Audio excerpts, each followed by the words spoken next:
Welcome to the Smart Business Revolution. Revolution. Revolution. Revolution. You want a revolution? You say you want a revolution? Revolution. The revolution. It's going on right now. Welcome to The Revolution, the Smart Business Revolution podcast, where we ask today's most successful entrepreneurs to share the tools and strategies they use to build relationships and connections to grow their revenue. Now, your host for The Revolution, John Corcoran.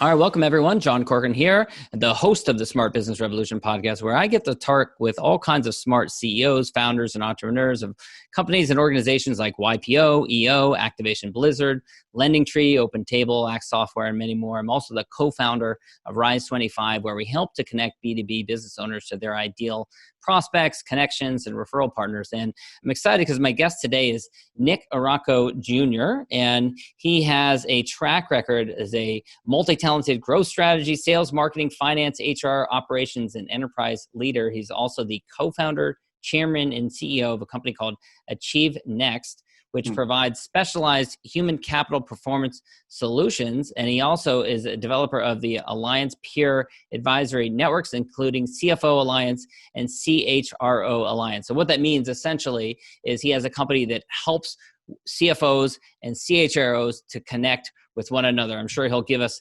greater insight into exactly how he's gone about doing it. But I love featuring on this podcast, for those of you who've listened to it for a while, people who are in the business of connecting one another, which is essentially what we do as well, using the podcast as the vehicle for that. But he's been doing it for about 20 years or so, and we're going to talk with him about some of his strategies for building that business. But first, before we get into that, this episode rather, is brought to you by Rise 25 Media. And at Rise 25, we help B2B businesses to get clients, referrals, and strategic partnerships with done-for-you podcasts and content marketing. And if you're listening to this and you've ever thought about doing a podcast, I say yes, absolutely you should. It is one of the best things you'll ever do, one of the best things I've ever done. Some of the best relationships have come out of it. So if you want to learn more, go to rise25media.com, or you can email support@rise25media.com. All right, Nick. So I'm excited to talk to you about this because you literally had the insight and the idea and the opportunity and put in the blood, sweat, and tears, I'm sure, to put together, starting with first the CFO Alliance. And of course you thought, here's a great time to do it. 2008, right? We're recording this in 2020, and we're in the next economic downturn. We are. But you were in the last economic downturn, and you thought this is a great time. So what? You and I are also recovering attorneys. Yes. So what inspired this crazy idea? I'm going to go out there. I'm going to start a business that's going to help CFOs to network with one another. That sounds like a great idea. Well, John, thank you for the opportunity to chat. And I love talking to another recovering lawyer. It's a 12-step program, and I don't know where we are on those steps, but we're always making our way through. It never ends, that's for sure. It doesn't. I love to talk to people, too, who have a passion for people, and you and your colleagues at clearly have that. So thank you.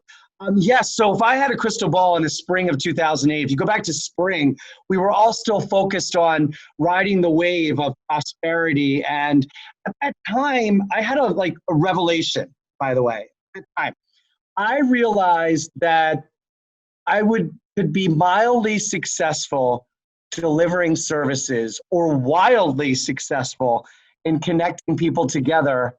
I'd have to explain what that meant. I'd have to figure out how we'd monetize and make a career out of it. But I said, you know what? I got to follow my passion, and I'm going to go towards more in finding a way to connect people together to help them be better off, help them achieve the next level, and help me reach the next level of my life and career. And that was a risk, right? Because I could have stayed being mildly successful delivering business and financial and accounting services or legal services to people, but I went the other route. Why? Because I found myself more often than not on the receiving end of inquiries from finance leaders and other C-suite leaders to say, can I just talk to you? I need to pick your brain. And most of the time it had nothing to do with the solution I technically could provide. And I thought there has to be something there. There has to be a reason why they're coming to me. Yeah. So that spring of '08, I said, you know what? I got to stop and I got to figure out, why are they coming to me and what can I do about it?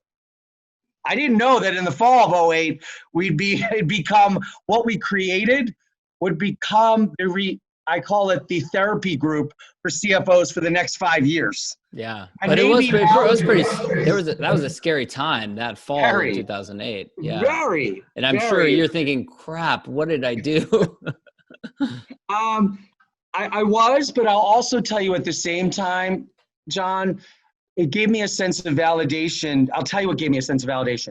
The candor with which people spoke when we brought them together. Now, back then, it was about physically bringing them together in a physical room for dialogue and exchange. But from the beginning, we said, we want this network we're going to build for you be the foundation of trust, an environment where you felt safe to openly discuss, debate, and dissect what was on your mind and what was going to drive your performance.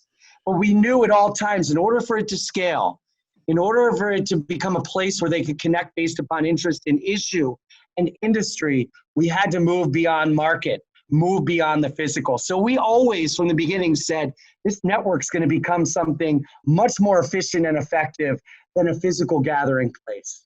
Yeah. And so now here we are with close to 10,000 members. And now this community and the demographic of finance leaders much more comfortable using technology to connect. And now here we are in 2020, where we're forced to embrace that technology to connect and having a lot of fun. Yeah. And that is one of the hardest types of businesses to start, because how do you start a party? No one wants to come to a party unless a party is happening.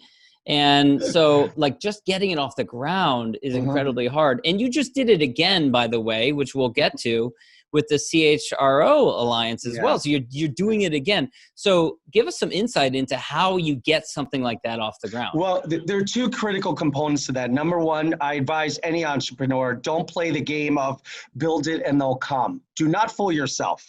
That's the danger. The risk there is dangerous. Yeah. So from the beginning, we said, we're not going to do that.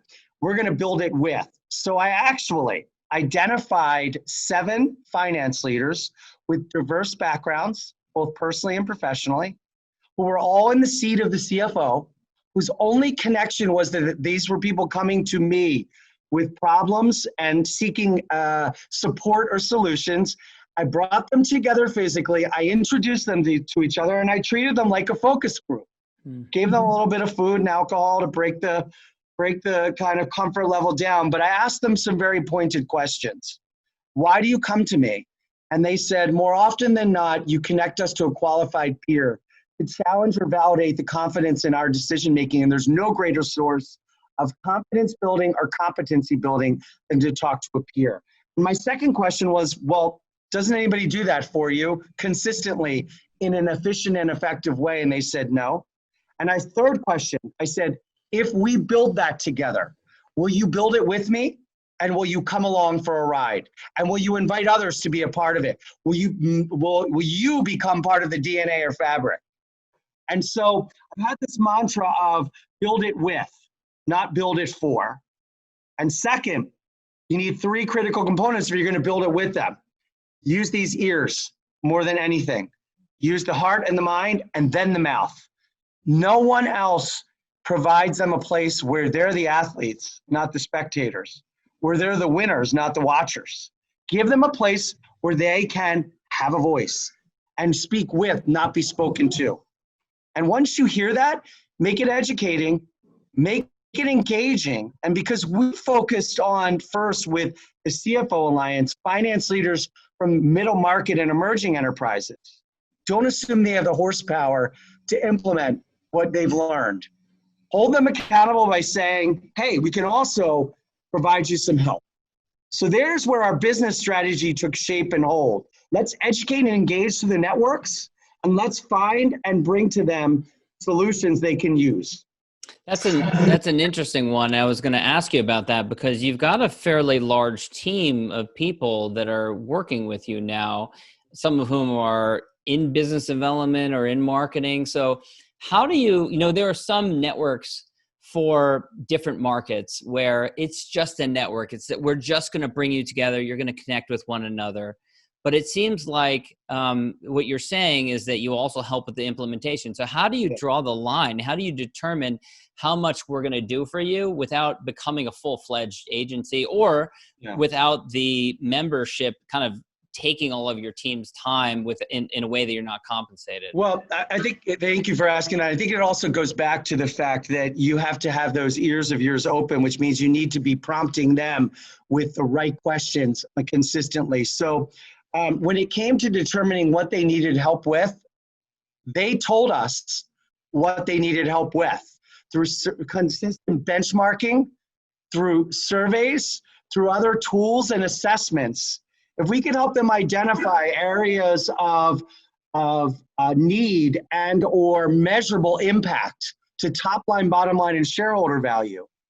And we said, in addition to educating and engaging you, bringing that to light, letting you know by benchmarking that your peers are also facing those issues or how they face those issues.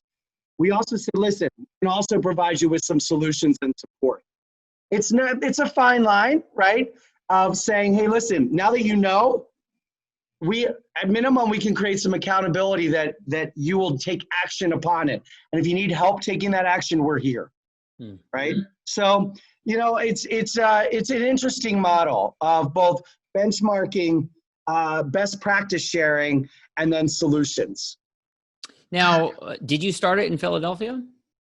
So we began a pilot of the CFO Alliance in Philadelphia, and we did treat it as a pilot for 1 year. First of all, using our ears and our minds to say, after a year's time, what have we learned? And what are people telling us? And what can we apply to scale? From there, we expanded. And now our network encompasses most of the major markets across North America. And because of our online platforms and the movement and culture around connectivity being able to be accessed and utilized via technology like this and otherwise, we have members across the North America and around the globe. And so it's a different world now that we have Zoom and different technologies and stuff like that. And I imagine the way you would build it today would be different than the way you did back then. But how did you expand to new markets? What was the strategy? So I believe in a both and model or an aggregator model. So the last thing I wanted to do was to go into a new market and say, I'm going to replace something that's already working.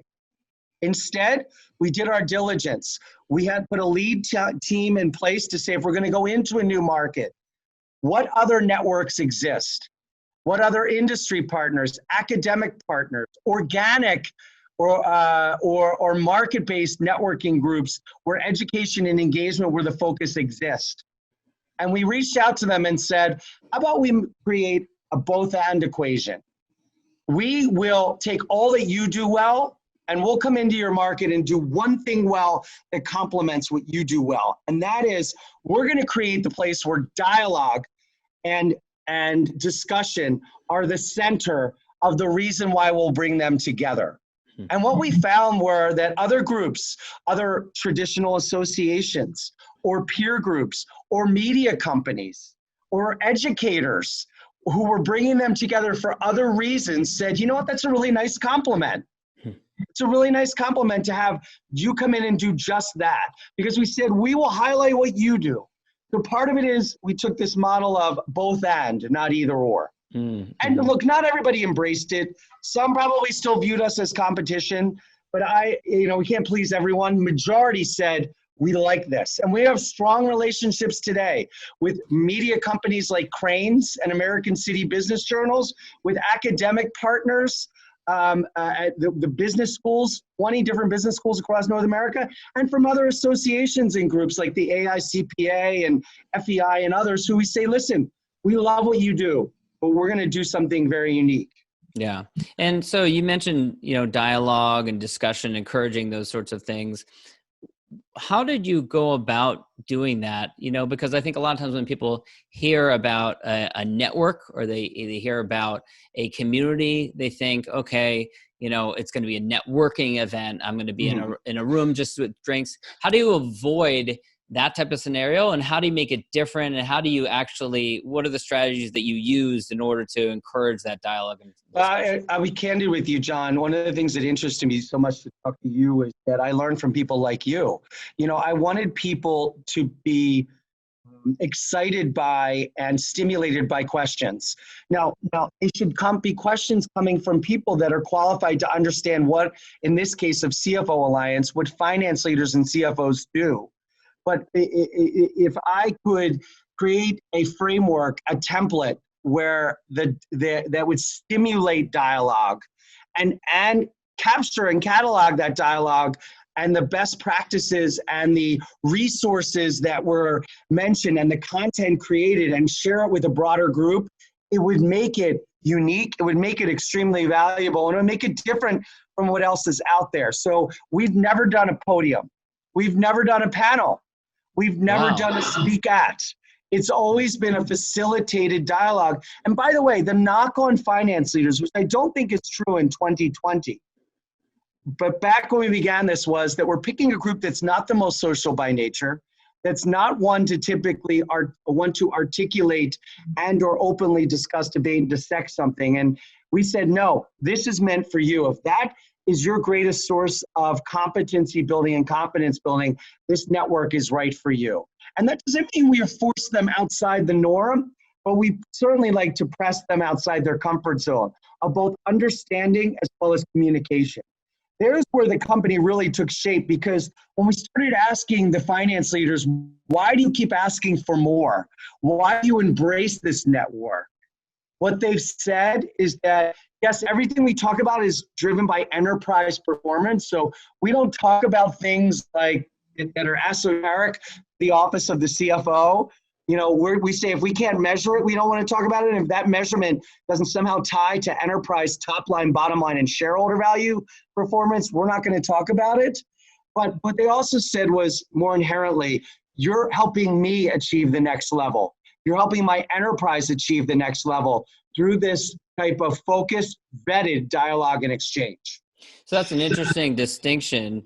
There are other communities out there that explicitly will talk about the business, but they also talk about the personal. So is what you're saying that you don't talk about the personal, don't talk about someone's like a family issue or something, that's not the venue? Yeah, no, it's not. Look, during the crisis of 2020, it's interesting to see our members of our networks let their hair down, and you get to see them in a different environment. Came off of a meeting with a group of CFOs where one of the CFOs said, listen, I got to apologize. I have 3 dogs who love the sound of traffic, and they're going to be barking throughout. And it's not that they're not authentic and they're not real, and it's not that they're not letting us in to what drives their passion and spirit personally. But we made a conscious decision to say, we want you to be able to tie and attribute what you learn in our networks to what you advise, counsel, and decide in your respective leadership role. And we want you to track the performance and the results, both individually and enterprise-wide. If we can help you perform at a higher level and achieve the next level, we've done good and made good on our promise. So one of the challenges when you build a community like this, you said 10,000 members, which is amazing, incredible, is to keep the quality high and prevent bad seeds from coming in. So tell me about, I imagine you've had some bad seeds. What do you do when you have someone who you need to kick out of the community? Yeah, I mean, look, I think part of it is that we're very transparent with the kind of code of conduct and rules of the game and the value we're trying to provide to them. And so this network isn't for everyone. And so if they believe that they can get what they need in another way, shape, or form, then more power to them. Go do it. Reputations are built on what you contribute to this network, not what you take. And if you truly, truly embrace that and love that I'm going to spend time building my reputation based upon what I share. And sometimes that sharing is vulnerability. And I don't have an answer. And I am conflicted. And I need help. Then this network is for you. During this crisis, we've heard, I keep coming because I know that I'm not alone. And it gives me at least that sense of validation that, I'm seeking an answer and so is somebody else. Mm-hmm. How do you instill your values and teach people the right strategies, kind of the right way to deliver value within the network? How do you take someone who they've been a CFO for 30 years and they've done things a certain way? How do you kind of deliberately set that culture, but also set the tone or the example for how people can be a valuable member of that community and contributor? I think that majority of our members come to us with some trigger of or understanding of self-awareness that the rules of the game in communicating and leading a workforce, an enterprise, a client experience in 2020 have changed. And that both the substance and form of what they say and do is being evaluated, needs constant reinforcement and some sense of purpose behind it. I think that they're coming to us in various stages of that self-awareness, that what got them to that seat or that position may not be solely what keeps them there, and that the role needs to continue to advance and evolve, and so do they. And so most of them believe that they are defining not just the CFO role of today, but blazing a path for what it will mean to be a CFO 5 years from now, because it looks different today than it did 5 years ago, and it'll probably look different 5 years from now. It's a sense of responsibility and purpose that we draw out from them. And there's, to your point, John, where some may say, that's not right for me, and we say that's okay. Yeah. Yeah, you have to draw that line in the sand, so to speak. I want to ask you about the CHRO Alliance. So what was it like launching that today, and how did you approach that idea after 10 years, 11 years of having CFO Alliance and essentially a redo in a completely new field? What was that like? Yeah, well, first of all, we anchored on everything that we've been hearing from the CFO Alliance members for a decade, which is people move the needle on top line, bottom line, and shareholder value performance in every enterprise. And it's becoming increasingly complex and an increasingly critical component of enterprise and shareholder value and performance. So the data, once again, we didn't do build in, they'll come. I can tell you that if you popped into 90% of our CFO Alliance peer advisory group meetings in 2018 and 2019, that may have been about strategy or risk management or technology or financial or capital markets, guess what we ended up talking about 90% of the time? People. So they told us that if we could enhance the performance of one critical area of the enterprise and one critical C-suite leader that they need to better partner with, the overwhelming majority of our members said the human resource leader. We saw the correlation in the changing and evolution of the role. I mean, think about it, John. You remember a decade to a decade and a half ago, the CFO was viewed as the numbers guy, the person who hid behind the door and slipped the numbers under the door, who was stuck in Excel spreadsheets and calculations and formulas. That is not the case for today. The knock on HR has been it's too soft, it's too touchy-feely, it's not strategic, it's not a boardroom discussion. It needs to become more financially focused. And I'll tell you, the HR leaders of today said, yes, all of that is true, and we need to embody that going forward. So number one, we relied on the finance community to say, we need a separate but connected network for HR leaders. We got together a group of HR leaders who said, we are financially focused, we understand the limitations of today, and we want to change that. And we also heard and talked to other groups that do great things, educate and lift HR leaders, but didn't have that financial focus, financial competency, or that track record that comes with building a connected network like we did with the CFO Alliance. We also had begun to acquire human capital performance groups in executive coaching, in career services, in sales and leadership training, in diversity, equity, and inclusion training. So we had some horsepower that were lifting performance, and we said, why not create a network with a group of CHROs for CHROs, separate but connected to the CFO Alliance? And then we asked them, how do you want this to work? No surprise, they said, we want the same thing that's driving that CFO network. dialogue and discussion being at the center of why we come together, vetted velvet rope. So it's the right people gathered, and reputations built on what you contribute and share, even if it's I don't know or I need help with versus take.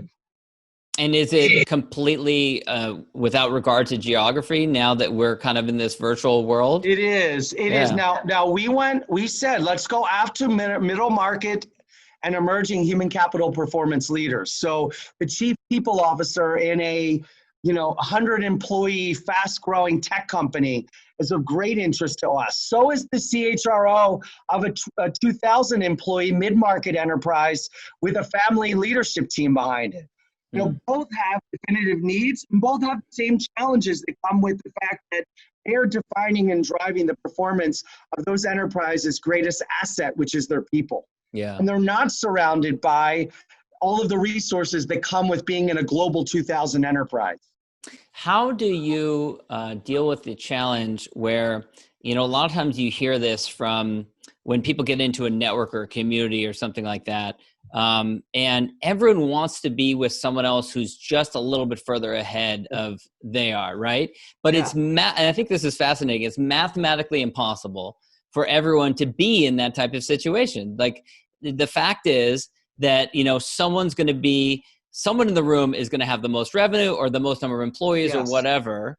So how do you address that particular objection? Because I'm sure you hear it all the time. Well, and I think that, look, we used to manually have to sort all of this in this day and age to make sure we're putting the right mix of people together by industry, by size, by culture, by business life cycle, by market, right? All of the factors you outline create diversity of experience, diversity of thought, but also diversity of need, right? You can't put a 10-person company who just got their Series B round with the 100-year-old widget manufacturer that has a third-generation family owner and a manufacturing plant that is considering outsourcing into China, right? Mm-hmm. You got to have some logic to it. Now, I will tell you, when we started, it was a manual process, right, of saying, how do we matchmake? Always solicit feedback, too. I will tell you, some of the most compelling, consistent feedback we get is the groups you put together bring together diversity of thought, which is what I want. I don't want a room full of 2,000 employee widget manufacturers telling me the same thing I already know. So part of it is if you qualify their motivations and intentions, their own responsibility levels. Last thing you want to talk to if you have budget decision board authority is to talk to somebody who doesn't. Right? So you got to have a certain vetting, but that diversity of perspective has been one of our greatest sources of compliment, and I think reason people come back. Yeah, and what's the ideal size for these peer-to-peer types of groups? I'll tell you, we're a partner to something called the National Center for the Middle Market, which is housed at the Fisher School of Business at The Ohio State University. So I love the fact that I can, through our partnership, rely on their definition of our target audience. Our target audience, their definition of middle market, are U.S.-based enterprises with annual revenues from 10 million to $1 billion. That is a wide swath. It is. Now, wait, and that's not to say there aren't tranches, but think about the logic. The less than 10 million enterprise has three different types in it. The sophisticated investor-backed hockey stick-like companies that have a lot of spotlight on them. The lifestyle businesses that don't typically have a CFO or CHRO, or kind of that I'm almost there mid-market enterprise. I need a boost. The $1 billion plus, they have a whole host of resources and solutions in front of them.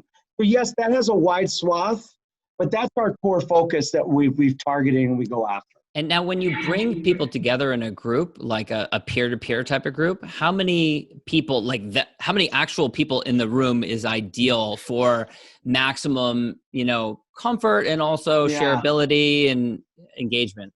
Yeah. So we still bring people together and will post COVID-19 when appropriate, when health and safety is deemed acceptable to bring people together face-to-face.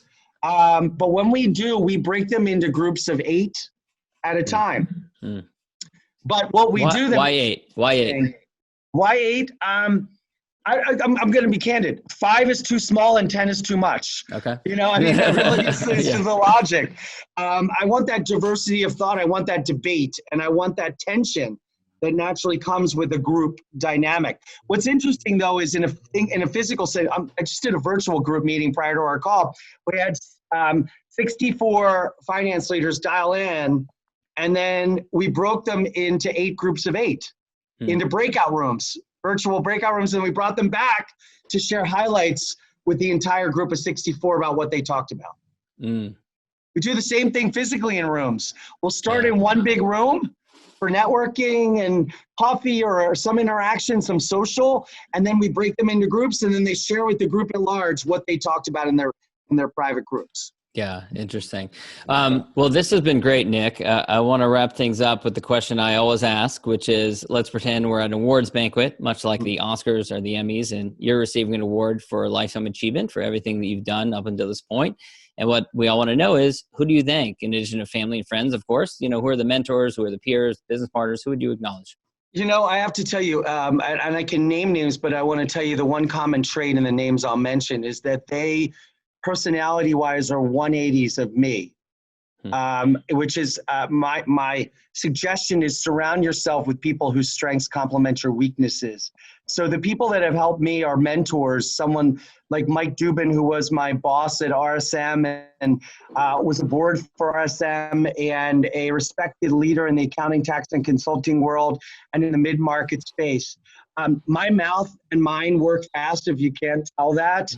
And here was a man who would take a pause and you'd see the kind of wheels turning. What came out didn't come out with the same passion and enthusiasm, but was certainly demonstrated understanding, very high intellect, and very high connection and passion for what he's doing. So those people like Mike, people like my business partner, Greg Wood, who helped co-found CFO Alliance and who's part of Achieve Next, when people meet them, they're like, I don't see the connection. You seem so different. And instead I said, that's the whole point.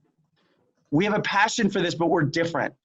So, those two in particular would be people I'd thank, because I like to think that they bring out a side to me that's not natural for me. And I think that that's what's helped us build these networks, because everyone is wired differently. That's great. So Achieve Next, CFO Alliance, CHRO Alliance, where can people go to learn more about all of those and connect with you? Cool. Well, we have 2 platforms. We have achievenext.com, this is our hub. And then we have a spoke on achievenextnetworks.com where the networks meet and where all of that kind of dialogue and content takes place. So achievenext.com or Achieve Next Networks, you'll find out more about us. That's great. All right, Nick, thanks so much. Thank you, John. It was a pleasure.